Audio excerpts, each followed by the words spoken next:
Selamat pagi, Shalom, Jemaat GKI Klasis Priangan yang dikasihi Tuhan. Sungguh bersyukur hari ini kita memasuki minggu kedua Advent di tahun 2020.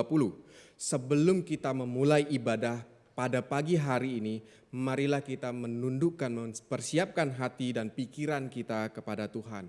Mari kita bersaat teduh.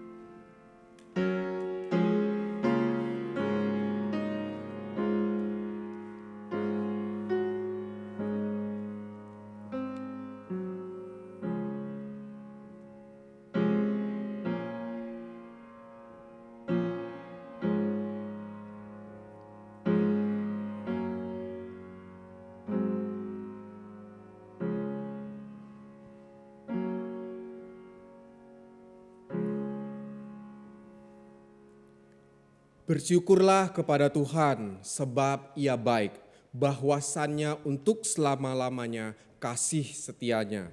Mazmur 118 ayat 29. Mazmur ini mengajak kita untuk melihat betapa besarnya kebaikan Tuhan dalam hidup kita. Dan pada hari ini kita dapat bersama-sama memasuki minggu kedua Advent di tahun 2020. Itu pun terjadi karena rahmat dan anugerah dari Tuhan. Untuk itu kita bersyukur kepada Tuhan sebab Ia baik, bahwasannya untuk selama-lamanya kasih setianya. Mari kita bersama untuk menaikkan satu pujian Rahmat Yesus yang Indah, KPPK nomor 316.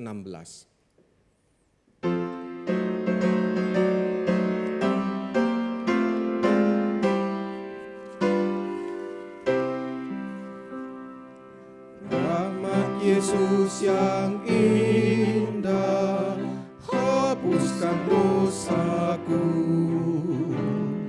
tak dapat kulukiskan dengan pujianku, dosaku ditanggungnya, jiwaku bebaslah, rahmat Yesus yang indah.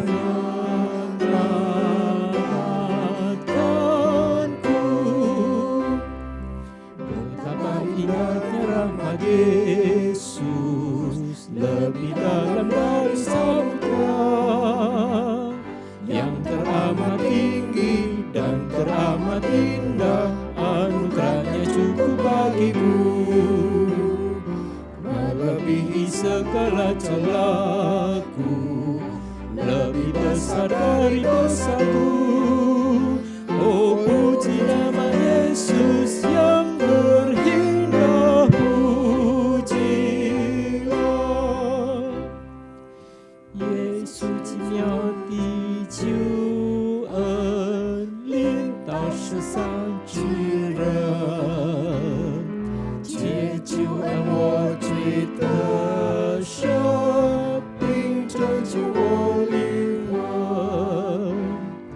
主为我解脱捆绑，使我得着释放。耶稣奇妙的救恩是我的拯救，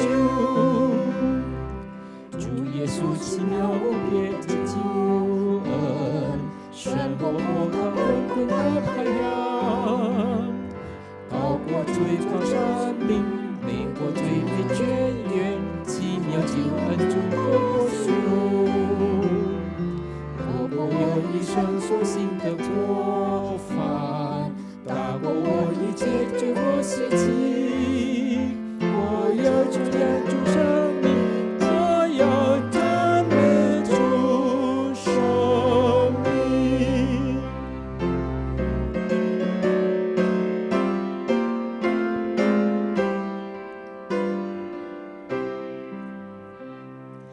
Rahmat Yesus yang indah pada yang berdosa,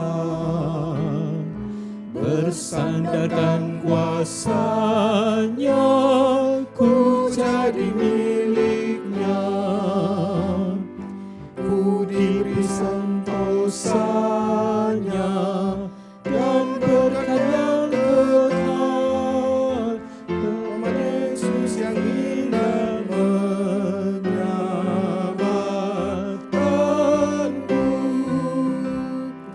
Betapa indahnya rahmat Yesus, lebih dalam dari samudra, yang teramat tinggi dan teramat indah. Anugerahnya cukup bagiku,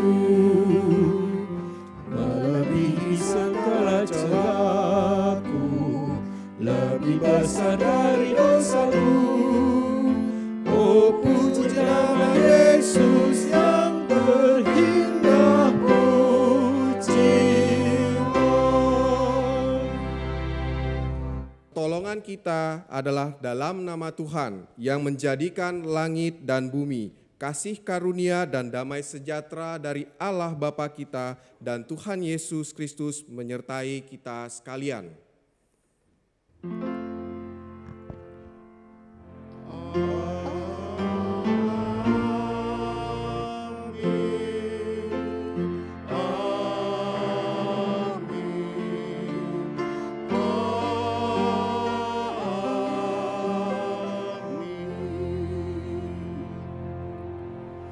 Firman Tuhan yang terambil dari Yesaya pasal 40 ayat yang ketiga berbunyi demikian.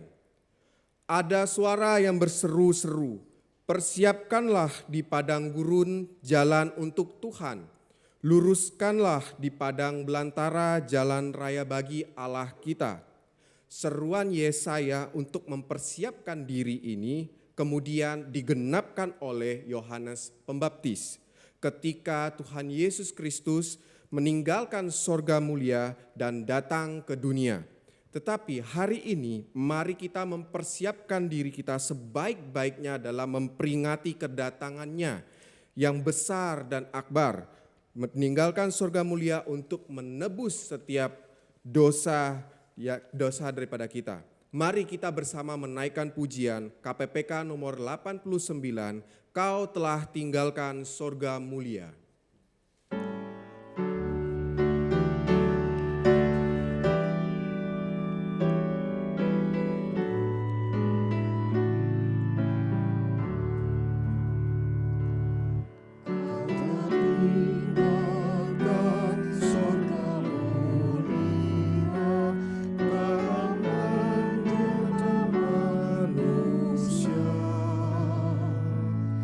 Namun tak ada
Suatu hari kau kan datang, sambut umat yang percaya. Kau sudah janji sediakan tempat bagimu semua. Hatiku senang, oh Yesus, tak kalah kau memanggilku. Mari Bapak Ibu, saudara-saudari sekalian, kita mengakui dosa kita di hadapan Tuhan. Mari kita berdoa. Bapa di surga, kami datang pagi hari ini untuk memuji, memuliakan nama-Mu ya Tuhan. Kami juga tidak lupa untuk mengakui segala apa yang telah kami perbuat ya Tuhan sepanjang 1 minggu ini. Tuhan, memang kami kadang-kadang sering membuat Engkau sedih ketika kami melakukan dosa. Tuhan, kami mohon daripada pengampunan ya daripadamu ya Tuhan. Ini doa kami Tuhan, kami serahkan ke dalam tangan-Mu. Demi nama Tuhan Yesus Kristus, Juru Selamat yang hidup. Amin. Sebagai umat yang sudah mengakui setiap dosa kita dan pelanggaran di hadapan Tuhan, marilah dengan bangkit berdiri kita menerima berita anugerah pada hari ini yang diambil dari Mazmur nomor 32 ayat 1 sampai 2 yang berbunyi demikian. Berbahagialah orang yang diampuni pelanggarannya, yang dosanya ditutupi. Berbahagialah manusia yang kesalahannya tidak diperhitungkan Tuhan, dan yang tidak berjiwa penipu. Demikianlah berita anugerah dari Tuhan. Puji Tuhan, Allah tidak hanya menebus setiap kita dari dosa dan pelanggaran kita, tetapi Allah pun memberikan kepada kita kesempatan untuk mempersiapkan diri menanti dengan aktif. Firman Tuhan pada pagi hari ini akan disampaikan oleh Pendeta Andi Gunawan dengan tema menanti dengan aktif. Mari bersama kita mempersiapkan hati dan pikiran kita dengan menaikkan pujian KPPK 240, percaya dan patuh.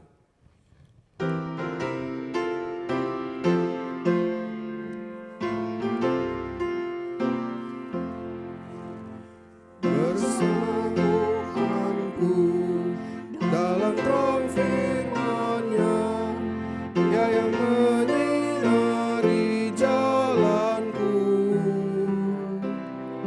Ku turut perintah-Nya, Ia tinggal dalamku.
Sebelum kita membaca dan merenungkan firman Tuhan, mari kita masuk di dalam doa.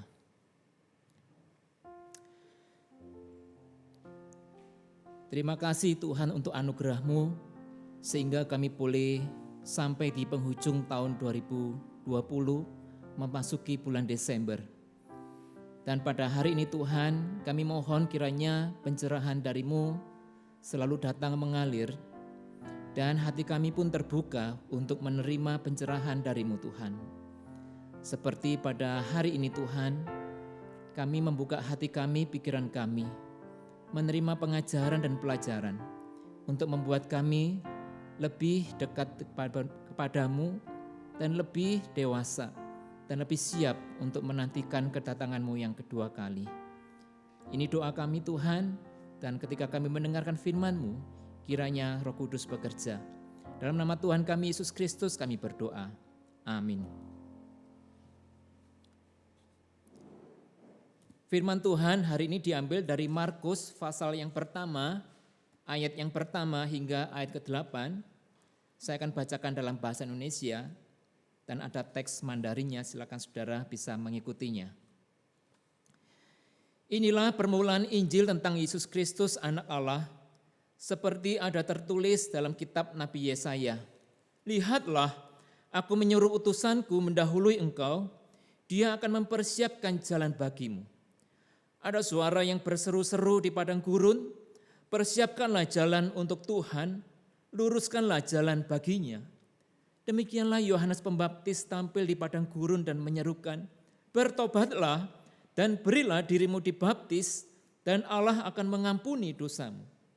Lalu datanglah kepadanya orang-orang dari seluruh daerah Yudea dan semua penduduk Yerusalem, dan sambil mengaku dosanya mereka dibaptis di sungai Yordan.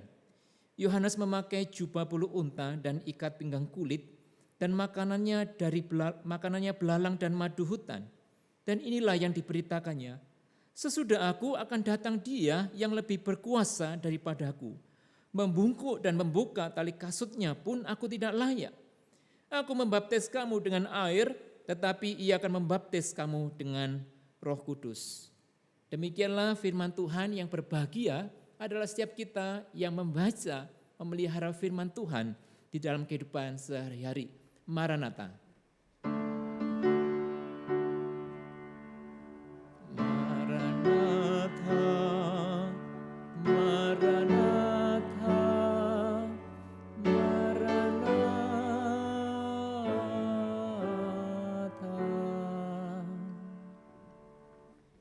Shalom jemaat GKI Klasis Priangan yang dikasihi Tuhan.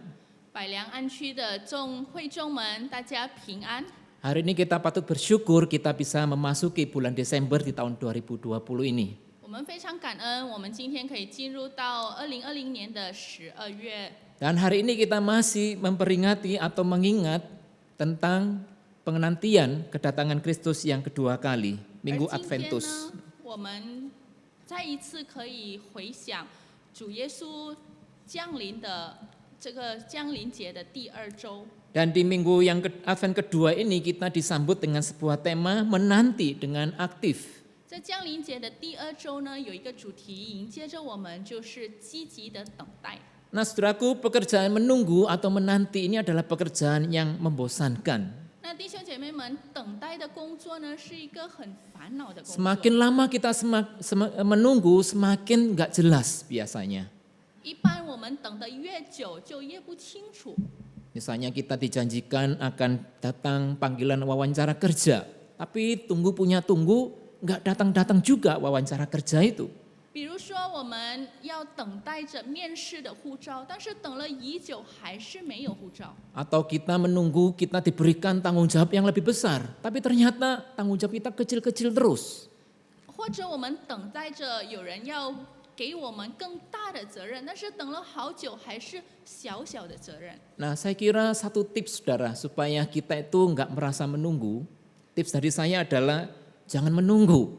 那我想到有一个方法让我们不要等待，那就是不要等待， Atau lebih tepatnya adalah jangan fokus menunggu. 或者更清楚的说到，我们不要专注在等待中。 Nah misalnya saudara daripada nunggu panggilan kerja, Kenapa kita enggak perlengkapi diri kita supaya ketika kita dipanggil kerja, kita siap dengan skill kita. 那比如说，我们比起我们等待面试的护照，为什么我们不给自己装备，使我们在面试的时候预备好？ Nah, itulah yang disebut dengan menanti dengan aktif. 这就是所谓的积极性的等 Nah, 待。 saya kira juga cara kita menghayati Minggu Advent bukan dengan cara fokus menunggu, tapi fokus bekerja. 那我想我们在如何领会这个降临节呢？就是我们不是专注在等待，而是专注在工作。 Minggu lalu saya khotbah di sebuah jemaat dan saya katakan cara kita menantikan Tuhan datang adalah do your job, lakukan tugasmu. 那上个礼拜我在某个会堂讲道的时候呢，我跟他们说，你们在等待基督的降临，最好的方法就是做你该做的。 Nah, karena ada sebagian orang Kristen yang karena terlalu fokus menunggu, malah nggak kerja, ya, malah menjual segala harta miliknya, malah nggak melakukan apa-apa. 因为有一些基督徒，因为他们太专注在等待当中，反而他们什么都不做，他们甚至拍卖他们所有的，他们什么都没做。 Nah, sekarang hari ini saya mengajak saudara untuk melihat satu sisi yang berbeda, cara kita menantikan kedatangan Tuhan dengan aktif. 那今天呢，我要带领大家从不同的角度来看待这个事情，就是我们要积极性的等待。 Nah, saudaraku tidak perlu sekolah teologi. Kalau Bapak Ibu baca surat Injil Markus yang tadi kita baca, saudara bisa tahu cara kita menanti dengan aktif adalah dengan hidup bertobat. 那我们不用读神学，我们也能够明白，当我们刚才读到这个马可福音的时候，我们知道上帝要我们如何的去活。 Dan Yohanes Pembaptis adalah nabi yang diutus Tuhan mempersiapkan kedatangan Mesias dengan cara membaptis orang yang bertobat. 施洗约翰呢，就是上帝所差派的先知，他是被差派去给所有愿意悔改的人施洗。 Jadi menantikan kedatangan Tuhan dengan aktif adalah dengan cara bertobat.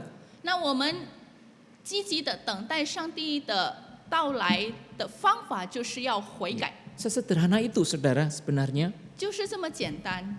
Tapi saya nggak merasa puas saudara, saya mau belajar mencoba menggali teks firman Tuhan hari ini. 但是我没有为此感到满意，所以呢，我要更深入的探索。 Dan saya menemukan sebuah tautan atau kaitan yang erat antara menanti dengan yang namanya air. 而我就从中发现到了，这个等待还有水有很亲密的关系。 Saudara lihat kisah Injil Markus ini tiba-tiba dihadirkan sebuah peristiwa seorang bernama Yohanes yang membaptis. 我们看到这个马可福音在那边突然出现了有一个人物，就是施洗约翰，他 Lalu 施洗。 gereja pada masa kini meneruskan tradisi baptis ini. 现今的教会呢，也一直的传带了这个受洗礼的传统。 Saudara, kalau saya mengajak saudara berimajinasi, 那我要请弟兄姐妹们来幻想， kalau Yohanes Pembaptis hari ini bangkit dari kubur, 如果施洗约翰今天从死里复活的话， lalu melihat gereja-gereja GKI membaptiskan orang, kira-kira Yohanes Pembaptis gimana saudara? 而看到现代的这些印尼基督教会给人受洗的方法，他大概会怎么样？ Saya perkirakan Yohanes Pembaptis akan bingung ya, kok begini ya, kok berbeda dengan waktu aku dulu. 我想他肯定觉得很困扰，为什么是这样，跟我以 Nah, 前的不一 ini 样？ yang saya sebut ada sebuah jurang masa dan jurang budaya yang menghasilkan praktek baptis yang berbeda. 这就是我所谓的，在这个时代和文化上有差距，导致这个实洗的操作不一样。 Nah, ada rentang waktu ribuan tahun, lalu ditambah lagi warisan teologi Indonesia yang kebarat-baratan. Ini sangat boleh jadi membuat pemahaman tentang baptis ini menjadi bias. 那因为我们跟从前的时代差距几千年，还有我们印尼的神学 Nah, saudara 的传 baptis 统有比较西方化的，导致我们对施洗的理解有所偏差。 Baptis yang dilakukan oleh Yohanes ini sangat syarat dengan kebiasaan orang Yahudi pada zaman sebelumnya. 因为约翰所做的、所施的洗呢，蕴含着当代的犹太人的习惯。 Baptis dalam bahasa Yunani baptizo, dalam bahasa Ibraninya tefila, itu artinya mencelupkan atau membenamkan. 那这个洗礼或者受洗，在它的原文，希腊文是 baptizo， 还有希伯来文是 tefillah， 它的意思呢就是浸泡或者是淹没。 Nah, di gambar yang saudara lihat di situ ada saya memperagakan, saya mencelupkan tangan saya mencelupkan sebuah mainan ke dalam air.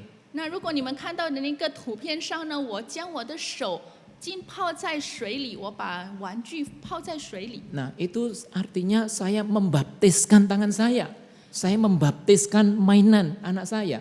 那个等于我将我的手或者我孩子的玩具泡在水里，给他洗礼。 Dalam Alkitab Perjanjian Lama khususnya ada juga pengertian yang kurang lebih sama. 在圣经旧约当中呢，也有相同的意思。 Ketika Yusuf, saudara-saudara Yusuf bersekongkol mau mencelakai Yusuf, mereka mau mengatakan pada papanya si Yusuf ini mati. 当这约瑟的弟兄们他们同谋要杀害约瑟，他们要告诉他们的父亲约瑟死了。 Lalu jubahnya Yusuf yang maha indah itu dibaptiskan, ya, dicelupkan, dibenamkan ke dalam sebuah darah supaya kelihatan itu habis dimakan binatang. 那他们将约瑟的彩衣泡进了这个野兽的血当中，仿佛约瑟已经被野兽吃了。 Lalu kisah ketika para pengangkut tabut Allah mau menyeberangi sungai Yordan, itu dikatakan para pengangkut ini mencelupkan kakinya atau membaptiskan kakinya ke dalam air.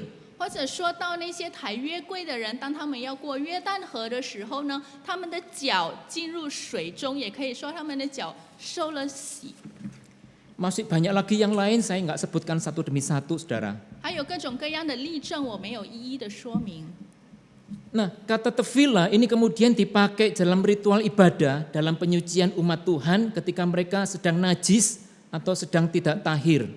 那这个 tefillah 这个概念呢，也用在敬拜当中，就是当那些神的子民他们污秽的时候，需要做的一个操作。 Kalau seorang wanita Yahudi misalnya setiap bulan minimal 1 kali dia harus melakukan namanya tefila, ya, karena dia sedang mengalami pendarahan atau menstruasi. 那作为一个女生，她每个月都有经期，那在经期之后呢，她需要经过这个 tefillah。 Nah, setelah dia melakukan semacam sebuah ritual, maka disuruh tubuh dan pakaiannya dibasuh dengan air atau dibaptis dengan air. 那当她经期满了以后呢，她需要给她的身体、给她的衣服洗掉。 Nah, barulah dia boleh masuk ke dalam komunitas umat Tuhan dan beribadah. 之后，她才可以进入到上帝子民的群体当中，才可以敬拜上帝。 Orang yang kena menyentuh mayat, dia dalam keadaan najis dan dia harus menjalani sebuah ritual, lalu membasuh atau membaptiskan pakaian dan tubuhnya, baru kemudian dia bisa dinyatakan tahir. 那一个碰到尸体的人呢，他也会变成污秽，因此他需要先给自己的身体和衣服洗掉，或者可以讲，他需要给他们洗礼，之后他才能够变得洁净。 Nah, Pontius Pilatus juga sama, ketika dia memutuskan untuk membiarkan Tuhan Yesus disalib, dia mencuci tangannya, ya, menandakan dia tidak bersalah. 那本丢比拉多也一样，当他决定让耶稣钉在十字架上的时候呢，他洗手表示他跟这个事情无关。 Itu seperti saya membaptiskan tangan saya nggak berdosa, ini bukan salah saya. 就仿佛他要说，我已经给我的手洗得干净了，洗礼了，这个不关我的事情，我没有错。 Nah, tanpa pembasuhan air, maka mereka yang dianggap najis atau berdosa ini tidak boleh masuk ke dalam komunitas umat Tuhan. 如果他们没有做这个洗礼的这个动作的话呢，他们还是仍然污秽，就没有办法进入到上帝子民的群体中。 Nah, praktek membasuh air ini juga dilakukan oleh para imam, para pelayan Tuhan. 那这个用水洗自己的身体的这个动作呢，也需要被那个祭司们做。 Nah, sebelum mereka melakukan pelayanan, mereka membasuh tangan dan kakinya. 在他们敬拜上帝之前呢，他们也需要将自己的手脚洗干 Mungkin 净。 mirip dengan teman kita orang Muslim yang melakukan wudhu, yang kurang lebih sama, saudara. 这个跟那些回教徒他们在敬拜之前做的差不多。 Lalu baru kemudian mereka melayani dalam bait Allah. 之后他们才可以到圣殿当中侍奉。 Nah, hukum Taurat ini kemudian berkembang menjadi sebuah tradisi baru. 那这个律法呢，之后又发展成为一个新的传统。 Bukan hanya para imam, ternyata sekarang orang awam juga harus cuci tangan sebelum makan. 那不只是祭司，连平常的信徒，他们都必须在吃饭之前先洗手。 Nah, sampai hari ini orang Yahudi, penganut Yudaisme, mereka mencuci tangan. Bahkan pagi lalu sebelum makan itu mereka mencuci tangan. 甚至到今天，那些犹太教徒呢，他们每一次吃饭之前都要先洗手。 Maka kita lihat peristiwa Yesus pernah dikritik oleh orang Farisi dan ahli Taurat karena murid-muridnya makan tidak cuci tangan. 甚至我们看到有一个事件，耶稣曾经被这个法利赛人和文士责备，因为他的门徒们吃饭前没有洗手。 Karena dianggap tangan ini masih najis, harus dibaptiskan, harus dibasuh dengan air, baru kemudian boleh makan. 因为他们看他们的手呢还是污秽的，所以需要洗礼，需要给他洗得干净了才可以吃。 Nah, satu peristiwa yang unik sekali dalam Alkitab, saudara, ada satu, yaitu kisah Naaman. 那在圣经当中呢，有一个很独特的故事，就是关于乃曼的故事。 Ia sakit kusta, lalu disuruh menemui Nabi Elisa. 他中了大麻风，然后他去找以利沙先知。 Lalu Nabi Elisa bukannya kasih mantra-mantra ajaib ya, tetapi disuruh apa? Disuruh mandi di Sungai Yordan. 那以利沙先知呢，不是给他一些咒语让他好起来，而是让他去约旦河洗澡。 Nah, di sini saya melihat Naaman ini membaptiskan dirinya sendiri di Sungai Yordan selama 7 kali. 乃曼呢，他就将自己在这个约旦河里面受洗7次。 Nah, baptisan ini tidak hanya menyembuhkan Naaman dari kustanya, tetapi juga membawa Naaman menjadi seorang proselit, seorang penyembah Allah Israel. 那这个受洗呢，不只是让乃曼得了医治，也使乃曼成为一个敬拜真神的人。 Nah, seharusnya dari penjelasan saya penjelasan saya, saudara bisa tahu mengapa tiba-tiba Yohanes Pembaptis membaptis, karena sejarahnya seperti itu. 那所以你们通过我刚才的解释，可以看得出来，为什么施洗约翰在这里突然会施洗？因为呢，之前的 Saudara 有这样的 Yohanes Pembaptis ini saya lihat malah kalau zaman sekarang dia tuh Yahudi totok atau penganut Yudaisme yang ortodoks ya, yang sangat keras, sangat radikal. 我们可以看到这个施洗约翰呢，他是一个很传统的犹太人，也可以说是一个犹太教东正教的人。 Dia tahu apa artinya sesuatu atau seseorang dicelupkan ke dalam air. 他非常的清楚明白一个人浸泡在水里的意思是什么。 Itulah sebabnya bertobat bagi masa itu enggak cukup, dia harus dibaptiskan atau dicelupkan ke dalam air. 因此呢，一个人他单单悔改而已不够，他还需要在水里浸泡。 Nah, jadi pertobatan dan baptis atau pencelupan ke dalam air itu adalah satu paket, ya, satu paket yang tidak bisa dipisahkan. 因此呢，悔改和受洗或者浸水里，那这个是一个不能分开的套餐。 Makanya Yesus memberikan perintah, jadikanlah segala bangsa muridku dan baptislah, ya, baptislah mereka dalam nama Bapa, Anak, dan Roh Kudus. 因此，耶稣呢，他给下的命令就是你要使万国成为我的民，并且要奉父子圣灵的名给他们施洗。 Jadi dari sini kita tahu bahwa orang yang mau menjadi pengikut Kristus nggak boleh nggak dibaptis. 因此，我们从此能够看见，一个真正要成为上帝的跟随者的人，不可以没有受洗。 Memang mencelupkan orang ke dalam air atau dibaptis itu tidak menjamin seseorang hidup dalam pertobatan. 确实，把一个人浸在水里或者受洗，不能证明这个人真正悔改了。 Saya kira air itu nggak punya khasiat yang magis, itu nggak ada ya saudara. 因为水根本没有这个超能的一个作用，没 Orang 有。 Yahudi punya kolam namanya mikvah, dan orang yang melakukan tevilah atau pembenaman itu mikvah atau air dalam kolam itu nggak punya khasiat magis.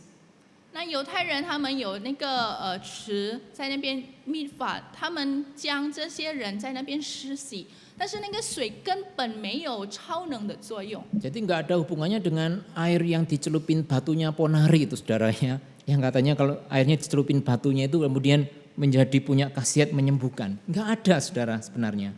那这个跟那个所谓的波那利它有的那个超燃的石头，听说他去医治用那个水医治人能够得医治，这个一点都没有关系。 Poinnya adalah pencelupan atau pembaptisan ini adalah sebuah perintah, ya, perintah, komando. 重点呢就是这个施洗是一种命令。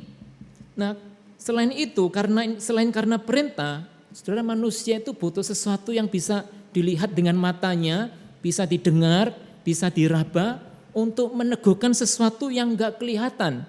除了因为命令以外呢，人类也需要有一个用眼睛能够看见、能够摸得着、能够感受到的，来兼顾他的信 Nah, 心。 itu namanya sakramen. 这就是所谓的圣礼。 Sakramen itu harus ada sesuatu yang bisa dilihat, ya, diraba, dan mungkin dirasakan juga. Karena kita butuh sesuatu yang nyata seperti itu. 那圣礼呢，就是需要有一个可以看得见、摸得着或者感受得到的，让我们能够真正的去领会。 Nah, mungkin saudara saat ini ada yang mulai bertanya-tanya, loh Pak Pendeta, GKI kok enggak mencelupkan orang ke dalam air? 那可能这时候呢，弟兄姐妹们就开始问了：牧师，为什么印尼基督教会没有实行这个敬礼呢？ Makanya di awal tadi saya katakan Yohanes Pembaptis kalau dia bangkit dari kubur dan melihat baptisan orang GKI, dia akan bingung saudara. 这就是为什么我一开始讲到，可能是洗约翰从死里复活的时候，看到印尼基督教会在洗礼的时候，哎，为什么不是用浸水礼呢？ Bahkan saya meyakini orang-orang yang menjadi percaya karena baptisan para rasul berikutnya, ini juga dibaptis dengan cara yang dilakukan seperti Yohanes Pembaptis. 而且我也相信，在之后那些被使徒们侍奉的那个果效的人，他们受洗的时候呢，使用的方法跟施洗约翰的是一样的。 Jadi kalau kita belajar dengan sungguh-sungguh, ternyata secara terminologi atau asal kata, baptis itu sebenarnya memang selam, benam atau celup, bukan percik. 那如果我们从数学方面来看，这个 baptizo 就是这个施洗的操作呢，应该是用浸泡浸在水里的，而不是用点水。 Jadi sekali lagi secara terminologi, asal kata, ini memang kurang pas sebenarnya. 确实，如果按照这个术语就是词根来看呢，这不是太恰当。 Namun demikian saudara, GKI memilih pembaptisan dengan cara percik. Saudara tahu kenapa? 但是呢，除此这个以外，为什么这个印尼基督教会选择用点水礼呢？ Sudah berapa tahun, tahu nggak artinya saudara? Mengapa 你 dipercik? 们看了几年以后，你们知道吗？当中的含义？ Itu mengacu pada para imam yang memercikkan mezbah dengan darah kurban. 那是从这个祭司们他们将这个所献的祭的血站在这个祭坛上 Nah, dengan 的缘 dipercikkan, 故。 maka mezbah itu menjadi kudus dan bisa dipakai untuk mempersembahkan kurban. 沾了血以后的这个祭坛呢，就变得了洁净，可以在上面献祭了。 Nah, saudara, bagi saya baik baptis dengan cara mencelupkan maupun memercikkan ini merupakan dua pilihan teologis yang berbeda, tetapi esensinya sama. 所以无论是浸水礼或者是点水礼呢，虽然他们在操作上不一样，但是当中的含义本质上 Karena 是一样的。 makna spiritualnya adalah kita terhisap menjadi umat Allah yang dikuduskan dan disucikan melalui darah Kristus. 因为它当中的这个属灵的含义呢，意思就是我们通过耶稣基督的血，我们得以洁净，可以成为上帝的子民了。 Nah, di akhir khotbah ini saya mengajak saudara untuk menanti dengan aktif pakai dua cara. 那通过今天的讲道，我要邀请弟兄姐妹们，我们以积极的心来等待，用2个方法。 Saudara dibaptis atau disidi berapa tahun yang lalu, silakan saudara mengingat kembali. 弟兄姐妹们可以回想你当初受洗或者坚信礼已经几年了。 Saudara bisa merasakan misalnya ada air atau mungkin pendeta yang menumpangkan tangan, itu adalah sakramen yang saudara terima, itu saudara sudah dibaptis atau disidi. 你们可能可以再回想当初牧师用水给你们受洗的那个过程。 Nah, kita mendapatkan keselamatan lalu dibaptis, itu tidak berhenti pada keselamatan saja. 我们得到了救赎之后，我们受洗，但是我们的这个救赎不只是停止在救赎而已。 Nah, kita harus mengerjakan keselamatan itu dalam bentuk pertobatan. 而是我们要执行这个救赎，就是通过我们的悔改。 Nah, saudara, mari kita evaluasi apakah hidup kita pasca sidi atau baptis itu sungguh-sungguhkah kita telah hidup dalam pertobatan? 所以弟兄姐妹们，我们需要再去一次考察，是否我们在受洗或者坚信礼以后的生活，真正的与这个悔改相称。 Menanti dengan aktif artinya mari kita memperbaharui kembali komitmen untuk hidup dalam pertobatan kita. 那积极的等待的意思呢，就是我们再一次更新我们的悔改。 Cara kedua yang saya mau tawarkan adalah mari kita bermain air, saudara. 那第2个方法呢，就是我要推荐弟兄姐妹们玩水， Air itu ada di mana-mana, saudara. 水到处都是， Kita minum air, 我们喝的是水， tubuh kita juga mengandung air. 我们的身体里面也有水， Kita makan nasi, di dalamnya juga ada air. 我们吃的饭里面也有水， Kita memasak juga pakai air. 我们做饭也需要水， Cuci tangan pakai air. 我们洗手也需要水， Cuci wajah, cuci rambut, cuci tubuh pakai air. 我们洗脸、洗头、洗身体都需要水。 Nah, karena air ini ada di sekitar kita, mengapa kita nggak pakai sebagai sarana pertumbuhan rohani kita? 因为这个水无处不在，那为什么我们不要借此来成为我们成长的一个媒体呢？ Saya mengajak kita untuk tidak hanya menjadikan air sebagai untuk membersihkan tubuh. 我要邀请我们把水不要只是当做洗身体的一个工具而已， Tapi kita menggunakan air untuk sarana pertumbuhan rohani kita. 而是我们可以使用水成为我们成长的一个工具。 Ya, saya bukan berencana untuk menghidupkan kembali tradisi Yudaisme dalam Kristen. Ya, sudah bukan di situ intinya. 那我不是想要再回复那个基督教的那些浸水礼， Tapi 不是 ada cara-cara praktis yang bisa kita pakai supaya kita terjaga tetap hidup dalam pertobatan. 而是我们可以找一些比较容易操作的事情，使我们的生活与这个悔改有关。 Misalnya, saudara, 比如说， saudara mencuci tangan di wastafel, 弟兄姐妹们在洗脸盆洗手， ya, dengan air mengalir. 用这个水洗 Nah, 手。 mengapa kita nggak begini, saudara? Sambil kita mencuci tangan dan tangan kita menjadi bersih, kita berkata, Tuhan, bersihkan tangan saya, bukan hanya dari kekotoran fisik, tapi juga dari tangan yang saya lakukan nggak benar. 那可以，我们边洗手的时候，我们也可以边祷告说：上帝，让我所洗的手不只是变得干净而已，但是也让我所用手做的一切事情也合神心意。 Nah, waktu kita mencuci kaki kita, membasuh atau membaptis kaki kita 当我们 berkata kepada Tuhan, Tuhan bersihkan kakiku dari melakukan hal yang nggak benar di hadapan-Mu. 当我们洗脚或者是给我们脚施洗的时候呢，我们可以边祷告说：主啊，让我的脚离弃所有的恶行。 Nah, sambil kita misalnya berkumur ya, pakai air, mari kita sambil berkata, Tuhan bersihkan mulutku ini bukan hanya dari kuman, tetapi dari perkataan-perkataan yang tidak baik, tidak memuliakan nama Tuhan.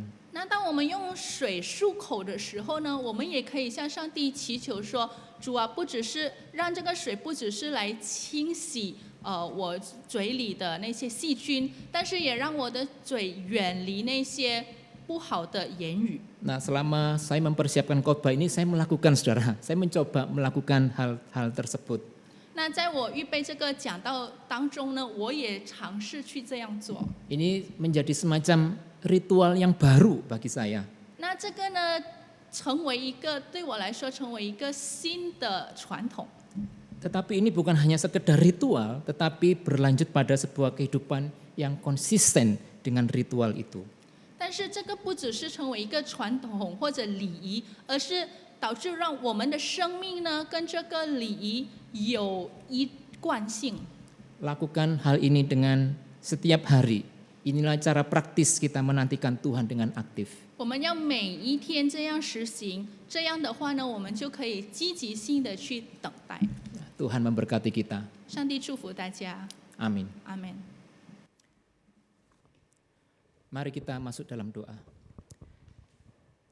Terima kasih Tuhan, hari ini Engkau sudah menyapa kami, mengingatkan kami melalui peristiwa baptisan Yohanes Pembaptis yang membaptiskan orang-orang yang datang, ingin dan rindu untuk hidup dalam pertobatan, dan mereka dibaptis oleh Yohanes, hamba-Mu yang setia, yang melakukan tugasnya sampai mati. Tuhan, kami diingatkan akan baptisan ataupun sidi yang kami terima bertahun-tahun yang lalu. Kiranya kami boleh sungguh-sungguh diingatkan agar kami boleh kembali memulihkan hati kami, memulihkan tangan kami, membasuh tangan dan kaki kami, membasuh mulut kami, tubuh kami, agar kami sungguh-sungguh punya komitmen untuk hidup dalam pertobatan. Sembari kami menantikan Kristus datang kembali, sehingga Engkau boleh mendapati kami sebagai hamba-hamba Tuhan yang setia, yang konsisten dengan komitmen kami, dengan baptisan kami, dengan pertobatan kami. Kami saat ini juga terus berdoa Tuhan untuk bangsa dan negara kami, untuk kekerasan yang dilakukan di Sulawesi Tengah Tuhan. Mohon belas kasihan-Mu buat negeri kami ini Tuhan, tidak henti-hentinya peristiwa-peristiwa seperti ini terjadi di negeri kami. Tuhan tolong supaya kami bisa terus memohon kepadamu supaya Tuhan pakai setiap pemimpin negara, aparat, lembaga-lembaga agama, supaya boleh terus dengan konsisten menyerukan ajaran-ajaran yang damai, ajaran-ajaran yang saling mencintai, menerima dan bertoleransi terhadap perbedaan yang ada. Dan kiranya Tuhan berikan ketelitian, kejelian bagi para pemimpin negeri kami untuk boleh meringkus, untuk boleh membasmi segala macam gerakan radikalisme yang ada di negeri kami ini Tuhan. Ini doa kami Tuhan, kami menaikkan doa permohonan kami ini di dalam nama Tuhan kami, Yesus Kristus. Amin. Marilah dengan bangkit berdiri bersama umat gereja di segala abad, segala zaman, segala tempat, kita mengakui iman kita menurut baptisan kita dengan mengucapkan pengakuan iman rasuli. Pengakuan iman rasuli. Aku percaya kepada Allah, Bapa yang Maha Kuasa, dan Khalik langit dan bumi, dan kepada Yesus Kristus, Anaknya yang tunggal Tuhan kita, yang dikandung daripada Roh Kudus, lahir dari anak darah Maria, yang menderita sengsara di bawah pemerintahan Pontius Pilatus, disalibkan, mati dan dikuburkan, turun ke dalam kerajaan maut. Pada hari yang ketiga, bangkit pula dari antara orang mati, naik ke surga, duduk di sebelah kanan Allah, Bapa yang Maha Kuasa. Dan dari sana ia akan datang untuk menghakimi orang yang hidup dan yang mati. Aku percaya kepada Roh Kudus, gereja yang kudus dan am, persekutuan orang kudus, pengampunan dosa, kebangkitan orang mati dan hidup yang kekal. Amin. 弟兄姐妹们，我们与过去、现今、将来的信徒一起回想当初受洗的信仰，我们一起宣告使徒信经。我信上帝，全能的父，创造天地的主。我信我主耶稣基督，上帝的独生子，因圣灵感孕，由童真女玛利亚所生，在本都比拉多手下受难，被钉于十字架，受死埋葬，降在阴间，第3天从死人中复活升天，坐在全能父上帝的右边，将来必从那里降临，审判活人死人。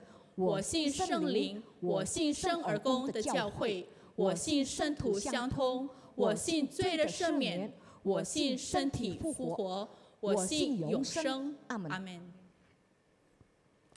Sekarang tiba saatnya untuk kita memberikan persembahan kepada Tuhan. Persembahan dapat jemaat sekalian berikan melalui cara transfer ataupun dikumpulkan ketika ibadah onsite diserahkan kepada gereja. Firman Tuhan yang melandasi persembahan pada hari ini diambil dari Amsal pasal 3 ayat yang 9 sampai yang ke-10 yang berbunyi demikian. Muliakanlah Tuhan dengan hartamu dan dengan hasil pertama dari segala penghasilanmu, maka lumbung-lumbungmu akan diisi penuh sampai melimpah-limpah dan bejana pemerahmu akan meluap dengan air buah anggurnya. Marilah dengan rela hati kita memberikan persembahan yang melambangkan pemberian hidup kita untuk dipakai Tuhan. Mari kita menaikkan pujian KPPK 279 memperkenankan hati Tuhan.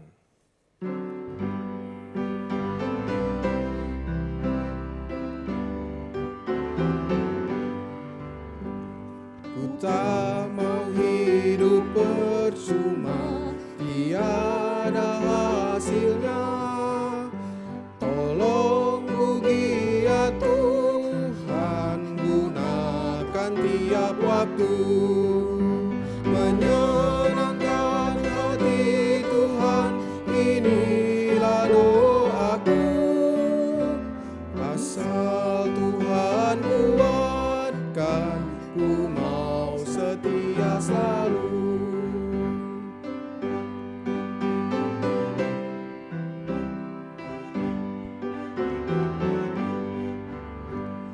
我不愿再虚度其身，我奉耶稣而生，多少机会已流逝，已经不能再回头。我相信你，我相信你，这是我心所求，愿主坚定我心。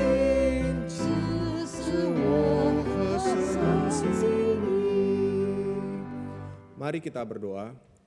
Bapa di surga, pada saat hari ini kami telah memberikan sedikit apa yang kami punya Tuhan. Biarlah ketika kami memberi itu merupakan satu pelambangan kami siap dipakai oleh Engkau ya Tuhan.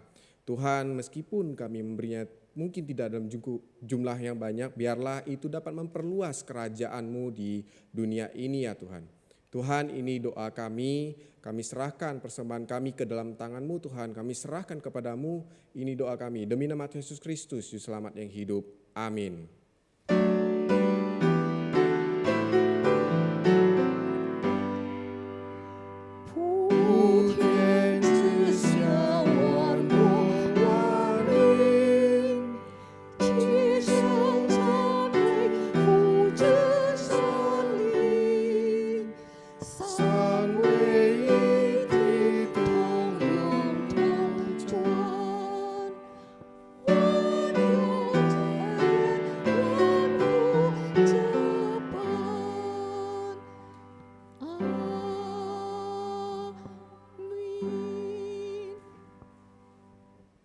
Jemaat yang dikasihi Tuhan, kini kita akan mengakhiri ibadah kita dan kita meneruskan ibadah kita di dalam keseharian kita. Mari sebelum kita mengakhiri, terimalah berkat dari Tuhan. Kiranya anugerah yang berlimpah-limpah dari Yesus Kristus, kasih dari Allah Bapa, Dan kiranya persekutuan, kekuatan, hikmat, penghiburan dari Roh Kudus menyertai keseharian saudara dari sekarang sampai selama-lamanya. Maranatha.